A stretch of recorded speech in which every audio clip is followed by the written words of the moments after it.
继续来看台北地方法院来审理着三中案，以证人的身份传唤着中共的董事长赵少康。赵少康来发冤枉，讲三中案根本就是政治起诉。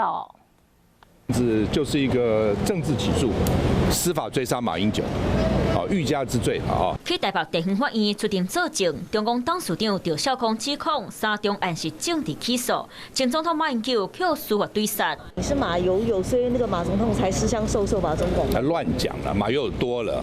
我在台大这个马英九也不是那么熟。根据东山会调查报告，中共价值新台票57亿，2005年马前总统做国民党主席，甲中共高卖10亿，和赵少康敢若出1亿就买掉，剩的钱用中共赚的钱来分期支付，涉嫌虚伪动产。是那个中投的汪海清找我的，他是因为《中国时报》不要了。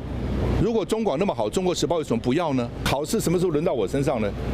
都不要了，而且它有一个限时嘛，这个广电法有限时，在什么时间之内必须要处分嘛。